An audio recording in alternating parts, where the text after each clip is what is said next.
اول حاجه كل سنه وانتم طيبين، ما تتخانقوش معايا، انا عارفه ان انا بقالي مليون سنه مختفيه، بس بجد يا جماعه حاجات كتير قوي حصلت في حياتي. عايزه احكي لكم بقى ايه اللي حصل في حياتي، بس برضو الفيديو ده علشان انا حاسه ان انا في مرحله انتقاليه، بس مرحله انتقاليه صناعيه. يعني في الاول عارفين لما كنت بقول لكم اللي هو يعني لما بتدخل ثانويه او لما بتدخل جامعه او بعد ما تتخرج من الجامعه، دي مراحل انتقاليه. بالنسبه لي انا حاسه ان انا دلوقتي في مرحله انتقاليه، بس مفيش اي حاجه بتنتقل في حياتي، انا خلاص استقريت وهديت.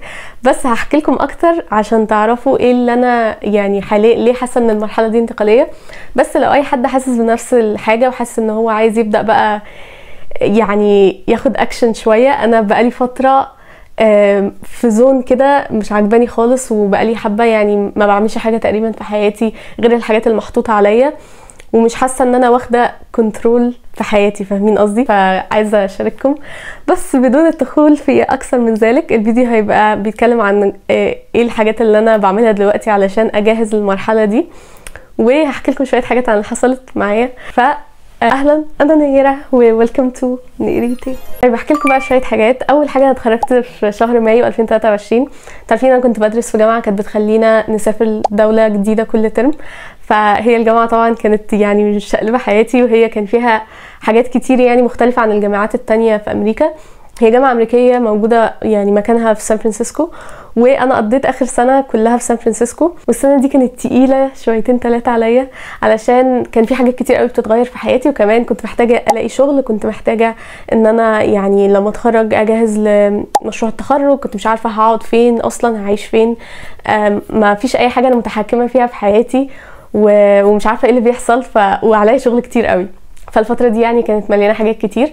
فالفترة دي برضو حصل فيها حاجات كتير من ناحية الجوب ماركت، او يعني التقديم على الشغل كان صعب. كان في حاجات كتير في امريكا، الاقتصاد بيقع، حاجات كتير عمالة تحصل ورا بعض، الشركات كانت عمالة تعمل تسريح للموظفين كتير قوي، فانك تلاقي اصلا وظيفة غير انك تقعد في وظيفتك الاساسية اساسا لو انت متوظف، ده حاجة كانت صعبة. فتخيل انك تلاقي واحدة من اول وجديد وانت لسه بتخرج من الجامعة، يعني ما عندكش اي خبرة. فانا كنت بعمل حاجات وانا في الجامعه علشان اخلي الموضوع ده اسهل، زي مثلا تدريبات او الحاجات دي، بس ستيل الموضوع كان صعب جدا. فقعدت 8 شهور بقدم على شغلانات، قدمت على يعني شغلانات كتير قوي وفي كل مكان، يعني مش بس امريكا، قدمت في امريكا، قدمت في اوروبا، قدمت في مصر، قدمت في الخليج، قدمت في اماكن كتير قوي. ولكن طبعا كل حته كانت صعبه، بس في امريكا على الاقل انا عندي فيزا اللي هي فيزا الطالب اللي انا كانت معايا، فده بيخلي الموضوع اسهل شويه من ان انا اقدم في دوله انا ما عنديش فيها فيزا، ما عنديش فيها اقامه، ما عنديش فيها اي حاجه. وغير كده طبعا انا كنت بتخرج، فعليا مشروع تخرج، عليا دراسه زي ما انا قلت لكم، فاللي هو الموضوع كان هيكتك، كل حاجه بتحصل حواليا. ف سبت كل حاجه انا بحبها، منها اليوتيوب شانل، سبت كل حاجه يعني انا بترفه عني علشان اركز على ان انا اشتغل. فالحاجه دي طبعا خلتني يعني طاقتي خلصانه تماما ومش عارفه اعمل اي حاجه. فرحت بعد كده يعني نزلت مصر اجازه بعد ما اخيرا لقيت شغل. اجازه كانت تقريبا 1.5 شهر على ما ابدا للشغل الجديد يعني. وفي الاجازه دي انا كنت فعلا ميته، يعني انا فعلا ما كانش فيا الروح ان انا اعمل اي حاجه، وكنت طبعا مبسوطه ومرتاحه، بس اللي هو عايزه انام 70 سنه. عارفين الوقت اللي هو انتوا خلاص طاقتكم انتهت فعلا، وانتوا كده كده طاقتكم كانت خلصانه من قبلها، بس انتوا عمالين تزقوا تزقوا تزقوا تزقوا. فالمهم يعني يا جماعه ان اخيرا بعد 6 شهور من الفيز دي، اللي هي او اكتر من 6 شهور اكشلي، يعني تقريبا 8 شهور قاعده كده، اللي هو بحاول اتعافى، بحاول طاقتي تتعافى من اللي حصل ومن الوقت الصعب اللي انا كنت فيه والدوشه. فالحمد لله. المهم يعني ان انا حاسه ان اخيرا دلوقتي عندي الطاقه ان انا ابدا اعمل الحاجات اللي انا بحبها، ابدا اشتغل بقى، لان كنت قاعده كده. اكيد كان عندي شغلي وكنت بشتغل، بس دي حاجات اللي هي اساسيه ولازم اشتغل فيها. بس قصدي بقى يعني عارفين طاقه انك تبدا تعمل حاجات لحياتك، دي اخيرا بقت عندي، ما كانتش عندي ال8 شهور اللي فاتوا. المهم بحكي لكم كل ده عشان اقول لكم ان عادي تحس كده، وان يعني انا عايزه اشارك معاكم الفتره دي. ما عرفتش اشارك معاكم الفتره الصعبه علشان فعلا ما كانش عندي طاقه اعمل حاجه، بس احب اشارك معاكم دلوقتي ان احنا نخرج من الفتره الصعبه دي ونexit الليزي جيرل ايرا، عشان خلاص هنشتغل على نفسنا. تحذير، الاوضه بتاعتي كانت كلها مكركبه، فانا قررت ان انا خلاص يعني اول خطوه لازم ان انا انضف الاوضه، انضف المكان اللي انا عايشه فيه، لازم يعني كل حاجه تبقى مترتبه كويس عشان اعرف اعمل اي حاجه في حياتي. تاني حاجه هي حاجه انا كنت عايزه اعملها من زمان، وهو ان انا كنت عايزه اختار ستايل لنفسي بعد ما اتخرج. فدايما كنت بحب يعني ما بحبش احط نفسي في ستايل معين او ان انا البس حاجه معينه عشان انا بزهق بسرعه. بس قلت ان انا بعد ما اتخرج هبص على دولابي بصه كده وعايزه ارتبه تكون الالوان اللي شبه بعضها جنب بعضها. دخلت على بنترست اتفرجت على حاجات كتير وفكرت ايه اللي انا عندي في الدولاب ممكن يكون شبه الستايلز اللي عجبتني، ورتبت الحاجات اللي عجباني وحطيت الالوان جنب بعضها.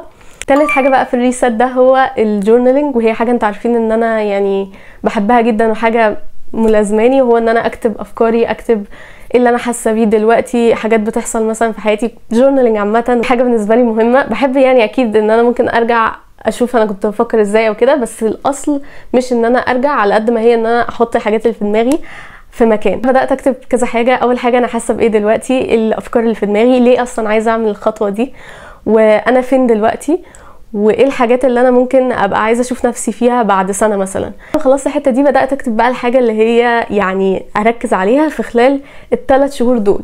دي غلطه كنت بعملها زمان، هو ان انا اركز على السنه اللي انا عايزه اعمله في السنه كامله. في الاغلب بنقعد نحط حاجات كتير قوي والحاجات دي كلها ما بتبقاش واقعيه. يعني دايما بنحط مثلا هو في الجزء الديني مثلا هعمل كذا، في الجزء الحياتي، في الجزء اللي هو مع صحابي، يعني كتير قوي حاجات وكلها، ويعني في كل اسبكت من الحياه كأن هنغير حياتنا السنه اللي جايه في كل الجهات. ودي حاجه مش طبيعيه مش منطقيه عشان احنا بنفكر في سنه. بس بعد كده اتعلمت ان انا لا، هفكر في 3 شهور، ربع السنه. فبقى عندي اللي هو كوارترز لحياتي، اللي هو كل ربع بفكر ايه الحاجه اللي هركز عليها. فما بقيتش افكر اللي هو ده انا هغير العالم بكره، لا، بفكر ايه الحاجات اللي انا هركز عليها، وبتبقى حاجات صغيره يعني او حاجات معينه.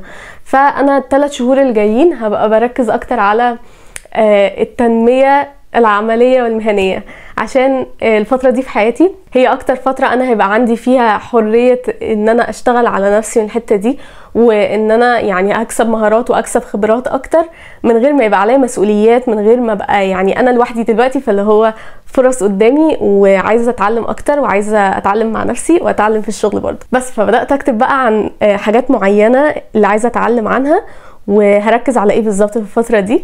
وبعد كده دخلت بقى على الحته اللي انا بحبها. الجزء اللي انا بحبه بقى في الريست ده هو ان انا ببدا بقى افكر بناء على اللي انا كتبته، ايه الحاجات اللي انا محتاجه اجهزها لنفسي ولحياتي قبل ما ابدا ان انا امشي على الروتينز اللي انا عايزاها، او يعني ايه الحاجات اللي انا محتاجه اجهزها علشان اوصل للاهداف اللي انا اتكلمت عنها من شويه او كتبتها مع نفسي، او الحاجات اللي عايزه اركز عليها. فمثلا الحاجات دي بالنسبه لي كانت اول حاجه جنرال تو دو ليست، حاجات مالهاش علاقه ببعض بس محتاجه تخلص، زي مثلا اوراق معينه محتاجه ابعتها، حاجات معينه لازم اعملها، كده كده لازم اعملها بس انا بقعد اجلها مثلا او كده.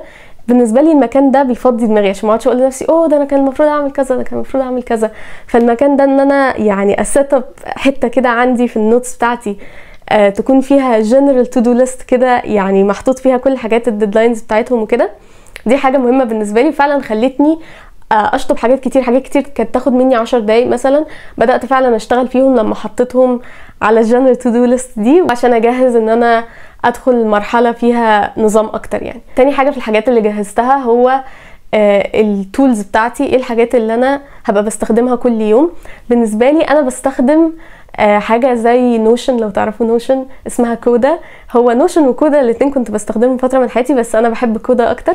هعمل لكم فيديو ان شاء الله قريب على ايه ازاي بستخدم كودا وازاي بنظم حياتي كلها جوه التول دي. هوريكم تمبلتس وحاجات ممكن تستخدموها، هبقى ابعت لكم يعني الحاجات دي يعني ان شاء الله في فيديو تاني هكلمكم بالتفصيل اكتر. بس عموما هو بيبقى ان انا يعني مجهزه الحاجات اللي انا عايزه اعملها ومقسماها وكاتباها وبدوكيمنت الستبس بتاعتي. بس انا بهتم قوي ان انا اوثق يعني الحاجات اللي انا بعملها وانظمها مع بعض، فبستخدم كودا. الحاجه التانية برضو بستخدمها على طول هو بدات يعني جوجل فورمز. هو في يعني انا عملت فورم لنفسي، الفورم دي فيها بس اسئله عن الحاجات اللي انا عايزه اعملها كل يوم، زي مثلا ان انا عايزه مثلا اقرا 5 صفحات من القران كل يوم، فبحطها كعاده من العادات. ما بكترش العادات خالص، يعني هي مثلا 4-5 عادات يوميه، وحاجات يعني بستخدم طريقه علشان تخلي العادات اسهل ان انا افتكرها وكده. والطريقه دي يعني في كذا حاجه، بس واحده مهمه قوي بالنسبه لي وهي الهابت ستاكينج. يعني معناها ان لو في حاجه انا كده بعملها كل يوم احط بعدها او قبلها الحاجه اللي انا عايزه ابدا اعملها، عشان كده كده في حاجه هتفكرني بالعاده اللي هي الجديده. فبالنسبه لي جوجل فورمز دي هي بس حاجه بتتملي في دقيقتين قبل ما انام، عشان اقول لنفسي بس هو انا مثلا يعني عملت العاده دي النهارده ولا لا، عملتها بنسبه قد ايه، الحاجات دي يعني بس بوثق. وهوريكم اكتر برضو، ممكن لو مهتمين اعمل لكم فيديو عن ازاي بعمل الموضوع ده. هو سهل جدا، دقيقتين قبل النوم بس عشان اتاكد ان انا ماشيه على العادات اللي انا عايزه امشي عليها. ثالث تول هي جوجل كالندر، وهي يعني الحمد لله بقيت متعوده اكتر ان انا لو في حاجه معينه او ايفنت معينه او حاجه عايزاها تحصل بحطها يعني بحط لها وقت على الكالندر بتاعي. ما كنتش دايما بعمل كده، بس لما بدات الشغل بقيت متعوده على كده، عشان اي حاجه محتاجين نعملها في الشغل بيبقى ليها مكان او بيبقى ليها وقت معين، في ميتنج مثلا او كده. فبقيت اعمل كده مع حياتي اليوميه وحياتي العاديه. طبعا كل الحاجات اللي انا بقولها لكم دي زي ما انتم شايفين انا بقول لكم عايزه يعني ابدا احطهم تاني في حياتي. فهو كان في فتره طويله جدا ما فيش اي نظام، وحتى لو في بيبقى مثلا 50% نظام، فاهمين قصدي؟ فاللي هو عشان ما تفتكروش يعني ان هو لو انتوا بتعملوش كده فيكم حاجه غريبه، او اللي هو انتوا كده مش منظمين ابدا، لان ما فيش حد بيعمل كده طول الوقت. بس بقول لكم الحاجات اللي انا عايزه ابدا اعملها وانا كنت بعملها قبل كده ونافعه معايا. رابع حاجه، عارفين في الموبايل بيبقى فيه فوكس سيشنز كده، اللي هو مثلا ما تيجي تنام الفوكس تايم لما تكون بتشتغل، او اللي هو دونت ديسترب، الحاجات دي ما كنتش بستخدمها نهائي. بعدين اكتشفت قد ايه هي بتساعد لو انتوا فعلا عايزين مثلا تقعدوا ساعتين على بعض تعملوا حاجه معينه او كده، وتقدروا يعني تظبطوها بالطريقه اللي انتوا عايزينها. يعني تخلوا مثلا ما حدش يكلمكم خالص، او المكالمات بس هي اللي مسموح بيها، او مكالمات من ناس معينين كده يعني. فالموضوع حلو قوي برضو، عايزه ابدا استخدم الحاجه دي. بدات استخدمها شويه بس اللي هو مش كل يوم، فعايزه ابدا احط برضو فوكس سيشنز كده، لان من كتر ما احنا بنشوف فيديوهات قصيره دماغنا ما بقتش عارفه تقعد تركز على حاجه واحده. فعايزه ابدا اعمل الحاجه دي. واخر حاجه تقريبا اهم حاجه بالنسبه لي هو الجدول بتاع يومي. يعني انا بحب ان انا افكر يومي عايزاه يمشي ازاي، وبيبقى في حاجات ثابته. انا ما بحبش افكر في كل 5 دقايق في اليوم هعمل فيها ايه، بس الحاجات الثابته عامه. يعني مثلا ببدا اجهز ان انا انام قبل ما انام بساعه، فانا عايزه انام امتى عشان اعرف اصحى امتى، يعني الميعاد اللي انا عايزه اصحى فيه، وعايزه انام 8 ساعات، فقبلها ب8 ساعات لازم اكون، قبلها ب9 ساعات لازم اكون بجهز للسرير علشان انام 8 ساعات بالظبط.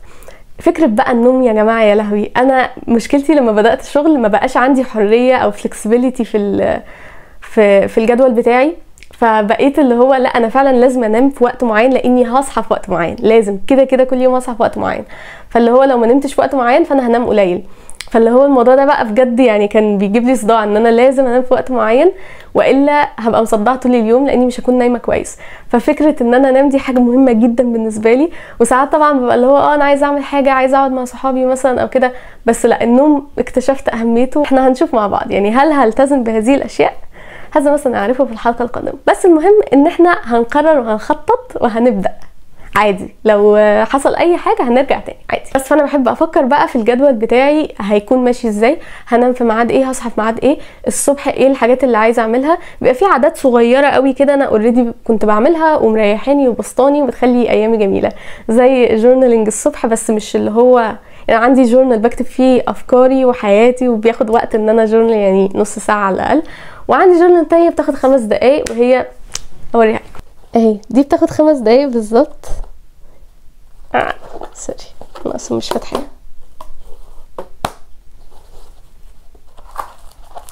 تبقى يعني الجزء ده الصبح والجزء ده بالليل قبل ما انام. فالجزء بتاع الصبح بس قبل ما بنزل كده بكتب في البرومتس دي اللي هو انا ايه اللي انا يعني ممتنه ليه النهارده. بتبقى بقى حاجات مختلفه، يعني مش كل يوم نفس الحاجه. يعني بصوا دي مثلا مختلفه عن دي، بس هي برومتس مختلفه بس بسيطه قوي، ويعني فعلا حاجات تقدر تخلصها 5 دقايق. دي بالنسبه لي بتنقذني، عشان انا مش محتاجه اكتب مليون ساعه، ومش محتاجه اصلا افكر اكتب في ايه، لان هي اوريدي مدياني برومتس. والحاجه التانية برضو ان انا عايزه احط حركه اكتر في يومي مثلا.